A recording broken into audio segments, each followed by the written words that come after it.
السلام عليكم ورحمة الله وبركاته. الحمد لله رب العالمين والعاقبة للمتقين والصلاة والسلام على رسول الله وعلى آله وصحبه أجمعين أما بعد. قال الله تعالى في القرآن المجيد: أعوذ بالله من الشيطان الرجيم بسم الله الرحمن الرحيم والذين كذبوا بآياتنا سنستدرجهم من حيث لا يعلمون وأملي لهم إن كيدي متين. صدق الله العظيم. وقال رسول الله صلى الله عليه وسلم: إنما الأعمال بالنيات وإنما لكل امرئ ما نوى، أو كما قال عليه الصلاة والسلام. رب اشرح لي صدري ويسر لي أمري واحلل عقدة من لساني يفقهوا قولي. سبحانك لا علم لنا إلا ما علمتنا إنك أنت العليم الحكيم. அளவற்ற அருளாளனும் நிகரற்ற அன்புடையவனுமாகிய எல்லாம் வல்ல அல்லாஹ்வின் திருப்பெயரால் ஆரம்பம் செய்கின்றேன். ஸலாத்தும் ஸலாமும் சத்திய தூதர் நபிகள் பெருமானார் ஸல்லல்லாஹு அலைஹி வஸல்லம் அவர்கள் மீதும் அவர்களின் வழியை அப்படியே பின்பற்றி நடந்த உத்தம சத்திய சஹாபாக்கள், தாபியீன்கள், தபஅ தாபியீன்கள், உலகில் வாழ்ந்து மறைந்த இன்னும் வாழ்ந்து கொண்டிருக்கின்ற மோமினான முஸ்லிமான ஆண்கள், பெண்கள், குறிப்பாக இந்த ஜுமாவுடைய சபையிலே அமர்ந்திருக்கூடிய நம் அனைவர் மீதும் அல்லாஹ்வுடைய சாந்தியும் சமாதானமும் ரஹ்மத்தும் பரக்கத்தும் நிறைவாக நின்று நிலவட்டுமாக. ஆமீன். எல்லாம் வல்ல அல்லாஹ் ஜல்ல ஷானுஹு தஆலா நம் அவர்கள் அனைவர்களுக்கும் மருத்துவமனை கஷ்டங்கள், அதன் சிரமங்கள், நோய் நொடிகளை விட்டும் நம்மையும் நம்மை சார்ந்தவர்களையும் பாதுகாப்பானாக. ஆமீன். அன்பிற்குரியவர்களே, அல்லாஹ்வின் நல்ல அடியார்களே, சகோதரர்களே, பெரியவர்களே, அல்லாஹ் ஜல்ல ஷானுஹு தஆலா மனிதனுக்கு சிந்தித்து உணரக்கூடிய ஒரு ஆற்றலை கொடுத்திருக்கின்றான். இந்த ஆற்றல் இருக்கின்றது உலகத்தில் மனிதனை தவிர வேறு எந்த படைப்பிற்கும் கிடையாது. எனவேதான் அல்லாஹ் மனிதனை சிறந்த படைப்பாக படைத்திருக்கின்றான். எது நன்மை எது தீமை என்று பிரித்து உணரக்கூடிய, எது சத்தியம் எது அசத்தியம் என்று பிரித்து பார்க்கக்கூடிய, எது உண்மை எது பொய் என்று உணரக்கூடிய இந்த தன்மையை அல்லாஹ் தஆலா இந்த மனிதனுக்கு மட்டும்தான் அல்லாஹ் கொடுத்திருக்கின்றான். எனவேதான் நபிமார்கள் மனித சமூகத்தின் மீது அனுப்பப்பட்டார்கள். உலகில் வந்த அத்தனை நபிமார்களும் நேர் வழிகாட்டியாக இருந்தார்கள். சத்தியத்தை கொண்டு போதித்தார்கள். அல்லாஹின் பக்கம் மக்களை அழைத்தார்கள். உண்மையை சொன்னார்கள். நேரான வழியை காட்டினார்கள். அல்லாஹ்வுடைய வேதத்தை கொண்டு மக்களுக்கு போதனை செய்தார்கள். ஏற்றவர்களுக்கு அல்லாஹ் தஆலா ஏற்றமளித்தான்.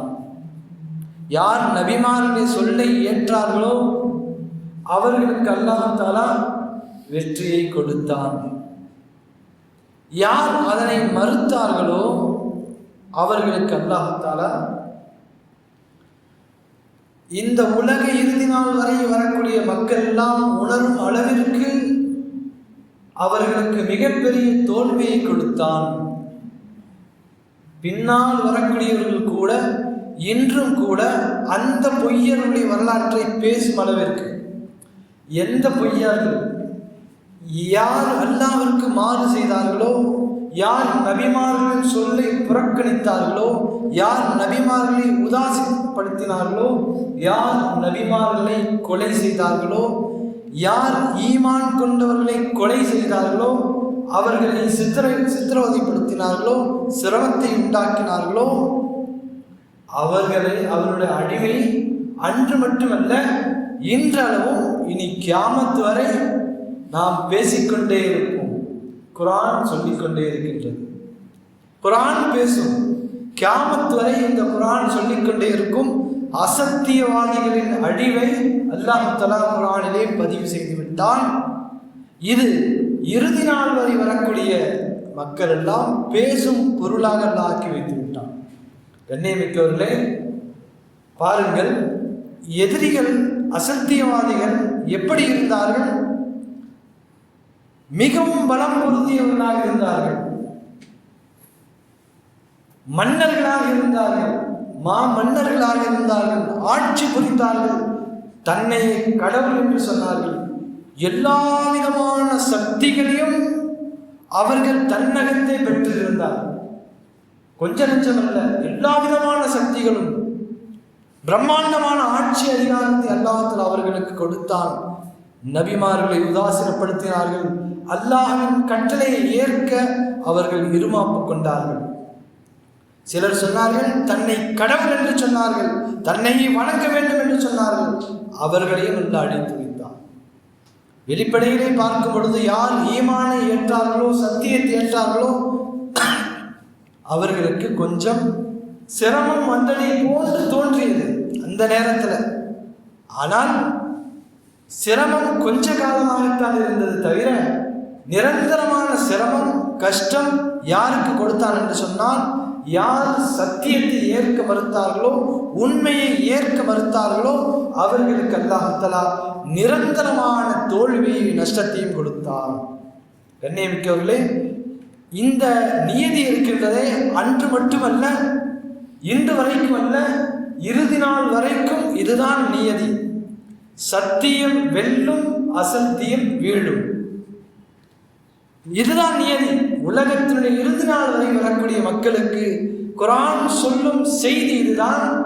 யார் யாரெல்லாம் மிகவும் பலமானவர்களாக இருந்தார்களோ, அல்லாஹ்விற்கு எதிராக இருந்தார்களோ, அவர்கள் எல்லாம் பிரம்மாண்ட ஆட்சி புரிந்ததை போன்று தோற்றம் கொடுத்தார்களே தவிர, உண்மையிலே அவர்கள் தோல்வியைத்தான் கண்டார்கள். ஆனால் நபிமார்களை ஏற்றவர்கள் பலகீனமானவர்களாக இருந்தார்கள். ஆனால் அல்லாஹ் அவர்களுக்கு எந்த அளவிற்கு வெற்றியை கொடுத்தான் என்று சொன்னால், கடலை பிளந்து வழி கொடுத்தான். மூசா அலைஹிஸ்ஸலாம் அவர்களுக்கும் அவருடைய படையினர்களுக்கும் அல்லாஹ் கடலை பிளந்து வழி கொடுத்தான். சத்தியவாதிகளுக்கு, அசத்தியவாதிகள் அதே கடலை கொண்டு அல்லாஹ் தான் அழிக்க வைத்தான். இதுதான், இந்த உதாரணம் தான் இறுதி நாள் வரைக்கும். சத்தியவான்களுக்கு அல்லாஹ் எந்த படைப்பிடங்களையாவது கொண்டு அல்லாஹ் உதவி செய்து கொண்டே இருப்பான். அசத்தியவாதிகளுக்கு அதே படைப்புகளை கொண்டு அல்லாஹ் தான் அழிவை கொடுப்பான் என்பதுதான். வரலாற்றிலே நாம் தாபீன்கள் காலத்தில் நடந்த ஒரு சம்பவத்தை படிக்கின்றோம். அல்லாஹ்வுடைய வல்லமை எந்த அளவுக்கு உண்மையானது, உறுதியானது என்பதை பார்ப்பதற்கு, அல்லாஹ் மீது நம்பிக்கை கொண்ட ஒரு அடியார், வயதான முதியவர், அவர் என்ன செய்கிறாரு, ஒரு வழியில தள்ளாடி நடந்து வருகின்றார்.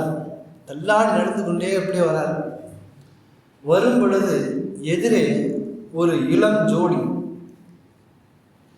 கணவன் மனைவி வருகின்றார்கள். இந்த வயதான முதியவர் அல்லாஹ்வின் நம்பிக்கை கொண்ட, உறுதியான நம்பிக்கை கொண்ட அவர் என்ன செய்கிறாருங்க, முடியாமல் அந்த பெண்ணின் மீது லேசாக மோதி விடுகின்றார். அவரும் கீழே விழுந்து விடுகின்றார். உடனடியாக அவன், அந்த வாலிபன் என்ன செய்கின்றான், அந்த முதியவரை மேலும் கீழே தள்ளி அடிக்கின்றான். என்ன அவனுக்கு அவ்வளவா அவனுக்கு நிதானம் இல்லை என்பதாக. சரி, அவர் அடியை வாங்கி கொண்டு சொல்லுகின்றார், யா அல்லாஹ், இவனுடைய வல்லமையை காட்டிவிட்டான், இவனுடைய வல்லமையை காட்டிவிட்டான், இவனுடைய பிரியமானவளுக்காக யா அல்லாஹ், நான் உன்னுடைய பிரியமானவனாக இருக்கின்றேன், நீ உன்னுடைய வல்லமையை காட்டு. இதுதான், நீ உன்னுடைய வல்லமையை காட்டு. போகின்றான். வீட்டுக்கு வரைக்கும் போய் சேரல. அதுக்குள்ள அவன் என்ன செய்யறான், கீழே விழுகிற, மரணிக்கின்றான். இந்த அம்மா நேராக என்ன செய்யுதுங்க, கோர்ட்டுக்கு போயிடுது. கோர்ட்டுனா காசின்னு சொல்லுவாங்க இந்த காலத்து, காசி. அவங்க கிட்ட போயிடுது. காசி விசாரிக்கிறார் அந்த அம்மா கிட்ட, என்னெல்லாம் நடந்தது, இதெல்லாம் நடந்த விவரத்தை அந்த அம்மா சொல்லுகின்றது. இந்த மாதிரியெல்லாம் ஆச்சு. அவர் தீர்ப்பு கொடுத்தாரு. இந்த அம்மா, உன்னுடைய பிரியத்தின் காரணமாக உன்னை இவ்வாறு உனக்கு நடந்து விட்டது என்பதற்காக அவர் என்ன செய்தார்? உன்னுடைய வீட்டுக்காரர் அந்த முதியவரை அடித்தார். அவருடைய பிரியத்திற்குரியவர் இருக்கார் இல்லையா? அவருடைய பிரியத்திற்குரியவர் யார்? அல்லாஹ். அந்த முதியவருடைய பிரியத்திற்கு உரியவரான அல்லாஹ் அவனை அடித்தார். அவ்வளவுதான். இதுல நான் ஒன்றும் தீர்ப்பு செய்ய முடியாது. அன்பானவர்களே, இந்த உதாரணம் எல்லா காலத்திற்கும் ஒரு யதார்த்த உண்மையை சொல்லுகின்றது. நாம் பலமானவர் என்பதற்காக யாரையும் நாம் தாக்கிவிடக்கூடாது, யாரையும் உதாசீனப்படுத்தக்கூடாது. அது தனி மனிதர்களே தொடங்கி ஆட்சி அதிகாரத்தில் இருப்பவர்களுக்கும் பொருந்தும். ஒரு சாதாரணமானவர்களாக இருக்கின்ற பொழுது அவர்களை நாம் தாக்கிவிடவோ அவர்கள் மீது அநியாயம் புரிந்து விடக்கூடாது. ஏனென்றால் அவர்களுக்கும் மேலான ஒரு சுப்ரீம் பவர் இருக்கின்றது. அதுதான் அல்லாஹ்வுடைய பவர்.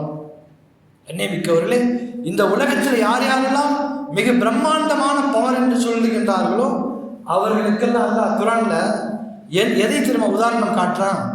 நான் ஆட்சி அதிகாரத்திலே பலமானவன், நாங்கள் பெரும்பான்மை பெற்றிருக்கின்றோம், பெரும் பலசாலிகள், பெரும் பலமிக்கவர்கள் என்று சொல்பவர்களுக்கு அல்லாஹ் எதை தெரியுமா உதாரணம் காட்டுகின்றான்? இன்ன அவ்ஹனல் புயூதி லபைத்துல் அன்கபூத். சிலந்தி வலை இருக்கு இல்லைங்களா, அது எவ்வளவு பலமானது? எவ்வளவு பலமானதுங்க? சிலந்தி வலை பலமானதா? இல்லை. அல்லாஹ் சொல்லுகின்றான், வீடுகளிலே ஆக பலகீனமானது சிலந்தியினுடைய வலை என்பதாக சொல்லுகின்றான். அதை விட பலகீனமான வீடு வேற எதுவுமே இருக்க முடியாது. அதைத்தான் யாருக்கு உதாரணம் காட்டுகின்றான்? யாரெல்லாம் நாங்கள் பலமிக்கவர்கள், உறுதிமிக்கவர்கள், எங்களை யாரும் ஒன்றும் செய்ய முடியாது என்று சொல்லும் பொய்யர்களுக்கு அல்லாஹ் சொல்லும் உதாரணம் அந்த வழி இருக்கின்றதே, அவர்கள் ஆட்சி அதிகாரம் அத்தனையும் சிலந்தி வலைக்கு ஒப்பானது. அல்லாஹ் நாடினால் ஒரு காற்றை அடித்து கூட அவைகளை என்ன செய்வான்? அடித்து விடுவான். கண்ணியமிக்கவர்களே, உலக இறுதி நாள் வரைக்கும் ஒரு சடலத்தை அல்லாஹ் இந்த உலகத்திலே வைத்து உதாரணம் காட்டுகின்றான். மௌத்தான மனிதன் என்ன செய்யறாங்க? நாம அடக்கிறோம். அடக்கலைன்னா அந்த சடலம் கெட்டுவிடும். ஆனால் பல ஆயிரக்கணக்கான ஆண்டுகளாக அல்லாஹ் அவருடைய சடலத்தை இன்று வரை இறுதி நாள் வரை பாதுகாத்து வைக்கின்றான், உதாரணம் காட்டுகின்றான். என்ன உதாரணம் தெரியுமா? இவன் என்ன செஞ்சான் தெரியுமா? தன்னை ரப்பு என்று சொன்னான், தனக்கு தான் எல்லாம் இருக்கின்ற என்று சொன்னான், தன்னைத்தான் பெரியவனாக, பெரிய ஆட்சி அதிகாரம் உள்ளவனாக, சக்தி மிக்கவனாக தன்னை உணர்த்தி காட்டினான். மக்கள் மீது அநியாயம் புரிந்தான், அநியாய ஆட்சியை செய்தான், மக்களை அநியாயமாக கொலை செய்தான், நபிமார்களுக்கு அநியாயம் புரிந்தான் என்ற காரணத்திற்காகவே அல்லாஹ் அவனை கியாமத் வரை அவனுடைய சடலத்தை பூமியின் மீது வைத்து அல்லாஹ் பாதுகாக்கின்றான். குர்ஆன் சொல்லுகின்றது. அவனுடைய சடலத்தை மட்டும் யாருங்க? ஃபிரௌன். அவனுடைய சடலம் என்றைக்கும் உலகத்திலே மேற்பரப்பிலே இருக்கின்றது, கெடாமல் இருக்கின்றது. அல்லாஹ் வாக்குறுதி அளிக்கின்றான், இறுதி நாள் வரை அவருடைய சடலத்தை இந்த பூமியின் மேற்பரப்பிலே நாம் வைப்போம். எதற்காக தெரியுமா? இந்த உலகத்திலே அட்டூழியம் புரிபவர்கள், அட்டூழியம் செய்பவர்கள், அதிகார மமதையால் அநியாயம் புரிவதற்காக அவனை அல்லாஹ்தாலா என்ன செய்யறாங்க? மேற்பரப்பில் வச்சிருக்காங்க. உலகத்துல குர்ஆன் நிறைய சம்பவங்களை சொல்லுது. தன்னுடைய கைகளால மலைகளை குடைந்து என்ன செஞ்சாங்க? வீடு கட்டினார்கள். எவ்வளவு பலம் பாருங்க. விரலாலங்க, ட்ரில்லிங் மிஷினால எதால குடைஞ்சி எடுத்தாங்க. விரல்களால் மலைகளை குடைந்து அவர்கள் வீட்டை அமைக்கக்கூடிய அந்த பலமானவர்களுக்கு அல்லாஹ்வுடைய அத்தாட்சி அவர்கள் மறுத்தார்கள். தன்னையே சக்தி மிக்கவர்கள் என்று சொன்னார்கள். அல்லாஹ் அவர்களை எப்படி அழித்தான்? குர்ஆன் சொல்லுகின்றது, ஃபகுல்லன் அகதனா பிதம்பிஹி ஃபமின்ஹும் மன் அர்ஸல்னா அலைஹி ஹாஸிபா. அவர்கள் அல்லாஹ் பல தரப்பினரை இங்கு சொல்லி காட்டுறான். என்ன செஞ்சோம்? பலமிக்கவர்கள் என்று சொன்னவர்களை நாம் ஒரு புயல் அடிக்க செய்தோம், கல்மாரி புயல். அந்த புயல் அவங்க என்ன செஞ்சாங்க, அடித்து நொறுக்கப்பட்டார்கள். என்ன, மலையின் மீது என்ன செஞ்சாங்க, அந்த காற்று என்ன செஞ்சது, அவங்கள கொண்டு போய் மலையில் அடித்து. எவ்வளவு வேகமாக அடிச்சிருக்கும். உறுதி மிக்கவர்கள் நாங்கள் தான் என்று சொன்னவர்கள் அல்லாஹ்வை மறுத்தார்கள், அல்லாஹ்வை ஏற்க மறுத்தார்கள், சத்தியத்தை ஏற்க உணர மறுத்தார்கள். அல்லாஹ் அவர்களை நாடினால் எப்படி அடித்தான், மலையிலே மோத வைத்து அல்லாஹ் அடித்தான். குர்ஆன் சொல்லுகின்றது, ஃபமின்ஹும் மன் அர்ஸல்னா அலைஹி ஹாஸிபா, அவர்கள் மீது புயல் கல்மாரியை பொடிய வைத்து அவர்கள் என்ன செய்யணும், புயலை கொண்டு நாம் அவர்களை அடித்தோம் பிடித்தோம் என்பதாக சொல்கின்றான். ஃபமின்ஹும் வமின்ஹும் மன் ஹஸஃப்னா பிஹில் அர்த், அதுக்கு முன்னாடி என்ன சொல்றான், வமின்ஹும் மன் அகதது ஸைஹத்து, சிலரை சில சமுதாயத்தை எல்லாம் பேர் இடி முழக்கம், ஒரு இடி, அந்த சத்தம் வந்ததுதான், அந்த சத்தத்தில் இதயமெல்லாம் வெடித்து அவர்கள் செத்தார்கள். அவ்வளோ அல்லாஹ்வுடைய வல்லமை எவ்வளோ. இந்த உலகத்தில் எனக்கு நிறைய சுப்ரீம் பவர் இருக்குன்னு சொல்லி யாருமே சொல்ல முடியாது. அல்லாஹ்வுடைய பிடி வந்து விட்டால் எந்த பவரும் ஒன்றுமே கிடையாது. அல்லாஹ் சொல்லுகின்றான், அவர்களுக்கு நாம் அவர்களை இடியை கொண்டு பிடித்தோம், பேரிடி முழக்கம் அவர்களை பிடித்து கொண்டது, அதை கொண்டு அவர்களை அடித்தோம். வமின்ஹும் மன் ஹஸஃப்னா பிஹில் அர்த், சிலரை பூமியில் அழுந்த செய்தோம். சிலர் என்ன செய்ய, வமின்ஹும் மன் அக்ரக்னா, சிலரை பூமியிலே மூழ்கடித்தோம். காரணம் எல்லாம் பூமியிலே மூழ்கடித்திருக்கின்றான். இறுதி நாள் வரைக்கும் அவன் பூமியிலே உள்ளே சென்று கொண்டு இருப்பான், அவனையும் அவருடைய பொருட்களையும். என்ன சொன்னான், இந்த செல்வங்கள் எல்லாம் என்னுடையது, என்னுடைய திறமையால் என்னுடைய புத்தியால் நான் சம்பாதித்தது என்று அவன் மமதை கொண்டான். அதே செல்வத்தை அல்லாஹ் தஆலா அவனையும் அவனுடைய செல்வத்தையும் பூமியிலே அழுந்த செய்தான். கண்ணியமிக்கவர்களே, உலகத்திலே யாரெல்லாம் தன்னையும் தன்னுடைய ஆட்சி அதிகாரத்தையும் பெரிது பெரிது என்று நினைத்து கொண்டிருக்கின்றார்களோ அவர்களுக்கெல்லாம் குர்ஆன் மிக தெளிவான பதில் சொல்லுகின்றது. ஆட்சி அதிகாரத்தை கொண்டு நீங்க என்ன செஞ்சிடாதீங்க, யாருக்கும் அநியாயம் செஞ்சிடாதீங்க, யாரின் மீதும் என்ன செஞ்சிடாதீங்க. உங்களுக்கு ஆட்சி அதிகாரம் மமதை பவர் எல்லாம் இருக்கின்றதற்காக நீங்கள் யாரின் மீதும் அநியாயம் செய்து விடாதீர்கள். அவ்வாறு செய்தால் குர்ஆன் சொல்லுகின்றது அதனுடைய வரலாற்றை அது அழிவிலே கொண்டு சேர்க்கும் என்பதைத்தான் குர்ஆன் சொல்லுகின்றது. காபத்துல்லாவை இடிப்பதற்காக யானை படை வருகின்றது. காபத்துல்லா அல்லாஹ்வுடைய வீட்டை இடிப்பதற்காக யானை படை வருகின்றது. அல்லாஹ் தஆலா அதை எப்படி திரும்ப அழிச்சான், வரலாறு மிக நீண்ட வரலாறு. அந்த காபத்துல்லா இடிப்பதற்காக யானை படைகளை அப்ரஹா என்ற மன்னன் என்ன செய்யலாம், அனுப்பி வைக்கின்றான்.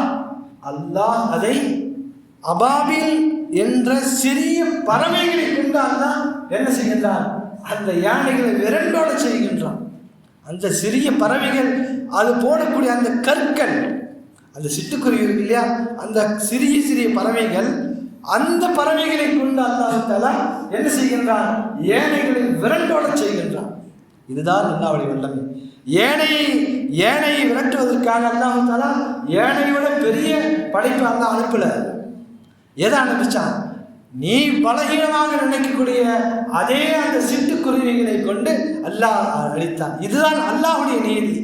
உலகத்திலே அல்லாஹ்வுடைய பவர் எந்த அளவுக்கு உறுதியானது என்று சொன்னால், உலகத்தில் வந்து அத்தனை நபிமார்களும் இதைத்தான் சொன்னார்கள், அல்லாஹ்வுடைய வல்லமை உண்மையானது, சத்தியமானது, உறுதியானது, அதை நம்புங்கள் என்று நபிமார்கள் சொன்னார்கள். இல்லை இல்லை, என்னுடைய பலம், என்னுடைய சக்தி, என்னுடைய ஆற்றல், என்னுடைய ஆட்சி அதிகாரம் என்று நம்பியவர்களை எல்லாம் அல்லாஹ் அவர்களை அழித்தொழித்தான். கண்ணியமானவர்களே, சஹாபாக்களும் அண்ணலும் பெருமானார் ஸல்லல்லாஹு அலைஹி வஸல்லம் சஹாபாக்களும் இந்த உறுதியினால் இருந்தார்கள். அதற்கு சாட்சியாக, வரலாறு சாட்சியாக பத்ர் களம் இருக்கின்றது. இன்றைக்கு வரைக்கும் பத்ருடைய போர்க்களம் எத்தனை பெரிய வெற்றியை கொண்டது என்று சொன்னால், எதிரிகள் எல்லாம் ஆயிரக்கணக்கில் இருக்கின்றார்கள். சஹாபாக்கள் வெறும் 313 சஹாபாக்கள் இருக்கின்றார்கள். யாருக்கு அல்லாஹ் வெற்றியை கொடுத்தான், சத்தியத்திற்கு. சஹாபாக்களுக்கு அல்லாஹ் வெற்றியை கொடுத்தான். எப்படிப்பட்ட வெற்றி, அந்த எதிரிகள் எல்லா விதத்திலும் உறுதியானவர்களாக இருந்தார்கள். வாளு, ஒட்டகம், குதிரை, போர்ப்படைகளிலே அவர்கள் மிகைத்திருந்தார்கள். எல்லா விஷயத்திலும் மிகைத்திருந்த எதிரிகளை எல்லா விதத்திலும் குறைவாக இருந்த சஹாபாக்கள் வெற்றி கொள்கின்றார்கள் என்று சொன்னால் எந்த பலத்தை கொண்டுங்க? ஈமானிய பலம், அல்லாஹ் மீது உள்ள உறுதியான நம்பிக்கையின் பலம் அவர்களுக்கு நிரந்தரமான உலக இறுதி நாள் வரை வரக்கூடிய மக்களுக்கு படிப்பினையாக, பாடமாக அல்லாஹ் தஆலா பத்ருடைய போர்க்களத்தை வெற்றி அல்லாஹ் தஆலா கொடுத்தான். கண்ணியமிக்கவர்களே, இந்த நியதிதான் உலக இறுதி நாள் வரை. இதுதான் அல்லாஹ்வுடைய வல்லமை. யார் யாரெல்லாம் நம்புகின்றோமோ அல்லாஹ் தஆலா அவர்களுக்கு நிச்சயம் வெற்றியை கொடுப்பான். யார் தன்னுடைய சக்தி, தன்னுடைய பலம், தன்னுடைய ஆட்சி, தன்னுடைய அதிகாரம் தன்னுடையது என்று மமதை கொள்கின்றார்களோ அவர்களை எல்லாம் அடித்ததாகத்தான் வரலாறு இருக்கின்றது. ஆக கண்ணியமிக்க சகோதரர்களே, பெரியவர்களே, இப்படியாக வரலாறு முழுக்க நிறைய வரலாறுகளை அல்லாஹ் தஆலா சத்தியவான்களுக்கு சொல்லுகின்றான், உண்மையாளர்களுக்கு சொல்லுகின்றான். உண்மையாளர்கள் சில நேரங்களில் பலகீனமாக தோன்றலாம். ஆனால் நம்முடைய பலம் ஈமானை கொண்டிருக்க வேண்டும். நம்முடைய பலம் எதை கொண்டிருக்க வேண்டும்? ஈமானை அடிப்படையாக கொண்டு நம்முடைய பலம் இருக்குமே. ஆனால் நம்மை எந்த சக்தியும் ஒன்றும் செய்ய முடியாது என்பதையே குர்ஆன் திரும்ப திரும்ப திரும்ப நபிமாருடைய வரலாறுகளை சொல்லி, முன்னோருடைய வரலாற்றை குறிப்பிட்டு காட்டி, அசத்தியவாதிகளின் அழிவை குறிப்பிட்டு காட்டி, சத்தியவாதிகளுக்கு செய்த உதவிகளை குறிப்பிட்டு காட்டி குர்ஆன் மீண்டும் மீண்டும் இதையே நமக்கு உணர்த்துகின்றது. எனவே கண்ணியமிக்கவர்களே, அல்லாஹ் மீது உள்ள உறுதியான நம்பிக்கை இன்ஷா அல்லாஹ் நமக்கு எல்லா விதமான வெற்றிகளையும் பெற்றுத்தரும் என்பதிலே எந்த விதமான சந்தேகமில்லை. அல்லாஹின் மீது உறுதியாக நம்புவோம். அல்லாஹின் கட்டளைகளை நாம் கையில் எடுப்போம். அவனின் மீது நாம் நம்பிக்கை சாட்டுவோம். அவனை உறுதியாக நம்புவோம். இன்ஷா அல்லாஹ் அவ்வாறு நாம் செய்தோம் என்று சொன்னால் நிச்சயமாக சத்தியம் வெல்லும். அசத்தியம் எப்படிப்பட்ட சூழ்ச்சிகளை எல்லாம் செய்தாலும் அது வீழும் என்பதை குர்ஆன் தெளிவாக சொல்லுகின்றது. குல் ஜாஅல் ஹக் வஸஹபல் பாத்தில். நபியே, நீங்கள் சொல்லுங்கள், சத்தியம் வந்துவிட்டது, அசத்தியம் அழிந்து விட்டது என்பதை நபியே நீங்கள் பிரகடனப்படுத்துங்கள் என்பதாக, உலகத்திற்கு சொல்லுங்கள் என்பதாக அல்லாஹ் தஆலா சொல்லுகின்றான். வல்லாஹ் நம் அனைவருக்கும் நல்ல முறையில் விளங்கக்கூடிய நற்கிருபை செய்வானாக. ஆமீன். வாஹிரு தஅவானா அல்ஹம்துலில்லாஹி ரப்பில் ஆலமீன். அஸ்ஸலாமு அலைக்கும் வரஹ்மத்துல்லாஹி வபரகாத்துஹு.